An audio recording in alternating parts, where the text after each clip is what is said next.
What's up guys, it's John Acquaviva. Today we're going to be having a look at the the revamped C60 Trident Pro 600 from Christopher Ward. Now this is the reissue of the highly successful, the best-selling watch by Christopher Ward of the same name, C60 Trident Pro. Now what you'll notice is that not much has changed, because at the end of the day, if it's not broke, why try and fix it? However, I wish the people at Christopher Ward would have also listened to that advice on the logo, because what you will immediately notice is that the logo has completely changed, not just in the actual design but in the positioning. If you ask me, it looks terrible. I mean, that's just my opinion, but it looks terrible. If you compare it to the previous logo, as you can see, much nicer font, just a nicer logo, well balanced, and obviously the typical positioning right at the top below the 12 o'clock. Instead, here what you have is a font that, as someone on Facebook said, looks like a stock Microsoft Paint font. I mean, it just looks terrible. That's my opinion. I think it takes away from what is a really good looking dial, and I would have been able to live with this new logo had they at least put it below the 12 o'clock. But between the new logo design and the position, and it just doesn't work. I can appreciate what they tried to do, which is line it up with the date window, but once again, I mean, I hope that they listen to the many comments that they've received on social media and change it back the way it was. Now, to the things I do like. First of all, as you can see, there's dial, like a wave pattern on the dial, which is similar to the Omega Seamaster wave pattern, really nice. And of course, you have the typical trident at the end of the seconds hand. You have really nice minute and hour hands with highly polished edges, the same as the dials. All of them are applied dials, of course. You have the date window at 3 o'clock.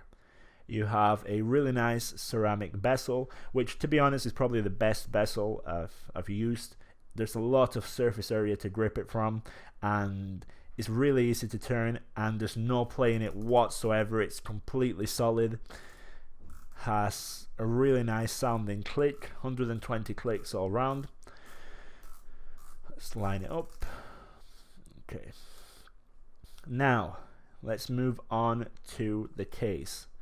Now, if you look at the case, once again, very high quality. I mean, you can see the brushing on the sides, really well done. Polished lugs at the top with a typical oyster bracelet. You've got the brushed sides with the polished centerpieces. All round a really nice looking case, and it's not too thick either. It fits well on the wrist. This is the 43mm version. They also have it in a 38, I think, 38mm. Personally, I think the 43 is the place to be with this watch. It just has a really good wrist presence. It's not too big. It's comfortable. And if you keep looking, you have the crown with the new, what would you call it, secondary logo of the flags engraved and polished onto the crown. Really nice. You've got, of course, a sapphire crystal with anti-reflective coating. Now, obviously you can see some reflections here, but that is just because we're right below a studio light. However, in most circumstances, the anti-reflective coating works really well, and the quality of the crystal seems to be high, seems to be good. Now, on to one of my favorite parts of the watch is the case back. Now, some people don't actually care about the case back, but probably one of the things that makes me decide on a new watch the most, besides obviously the dial, is the case back. So it's really nice to see companies that put thought and attention into the case back design. Christopher Ward has this beautiful deep engraved trident with the Christopher Ward name around it, and Trident Pro 600. Really well made, really deep engraving. You've got the polished erased parts, and yeah, I mean, it's just a beautiful case back. Now onto the bracelet. Personally, if I was to actually buy one of these, I was sent this for review by Christopher Ward. If I was to actually buy one, I would definitely go for the red bezel with the black face. I mean, that's the best looking one in my opinion, and it's really different compared to most of the other diving watches that you see out there. Also, I'd go for a leather strap, because I think that with the way Christopher Ward has designed this dial and with that highly reflective bezel, ceramic bezel, I think this watch can either go as a sporty, or it can really do well as a more dressy, classy watch if matched with the leather strap. Now, the bracelet isn't bad at all. It's actually a pretty solid bracelet. The only complaint that I would have is that it doesn't have screw-in links. At this price, to be honest, I would have expected to have screw-in links. It has push pins and it's solid pins, but I don't know if it was an issue of trying to keep the heft down and trying to keep the profile of the bracelet a bit thinner, or what, but yeah, I would have preferred to have some screw-in links there. Besides that, what I do really like about this bracelet is that it has a sliding extension similar to the one Rolex use, and as you can see, all you have to do is push down on this part and you get, I'd say, about an extra link of adjustment size, which is really, really useful to have, and it's probably the easiest way of getting that adjustment that I've seen in any bracelet. Now, if you look at the clasp itself, once again, they have the Christopher Ward engraved onto the strap. Really nice, really solid. You've got a push deployant, which is solid, a nice click, nothing to complain about there. Once again, with the secondary logo on the back of the clasp. So what you don't get with this one is a diver's extension, and I'm guessing that's because you wouldn't be able to actually fit a diver's extension and a sliding extension onto the same clasp. That's what I'm guessing anyways. That's of course not a problem for me, because I'm not planning on going diving anytime soon.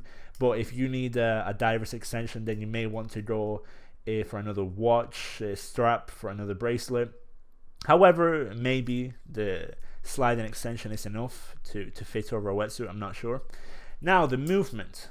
This C60, just like the old one, has the Sellita 200-1 movement, which is pretty much a clone of the ETA 2824. I know a lot of people get off it kind of hitting on ETA movements, but at the end of the day, I mean, when you're looking at watches in this price range, an ETA movement is perfectly fine. ETA has been proven to be quite a solid movement. It's been proven to last a long time without servicing. So, I mean, I don't really have any complaints in terms of the movement. It does feel really solid when changing the date. It does have a screw down crown, by the way. Does feel really solid when changing things like the date, or of course the time. So yeah, no complaints there. As you can see, the one thing I've noticed with ETA movements, which is pretty much in any watch that I've owned that has an ETA movement, is that it takes a bit to actually get the hands to move, to actually get anything happening, to adjust the time. It takes a bit of rotation. It's not an instant thing as it would be, for example, in the C9 5-day, which personally is my favorite watch from the Christopher Ward line. But obviously this has a much more refined movement with the SH21 movement, so you can't really compare. It's not apples to apples. But yeah, I mean, in terms of the movement, I've got no complaints there. It's been keeping good time. I think it's a plus 3 per day. So yeah. Now, in terms of bang for buck, quality for the price that you're paying, I think, to be honest, you're getting excellent quality. You're getting a really, really nice piece, really nice dial, a solid movement, a really nice bracelet if you decide to go for the bracelet. All round, just a really, really nice watch for the money that you're paying. If you're looking at getting a diver's watch, then of course, in my opinion, the Christopher Ward C60 Trident Pro would be a really good contender.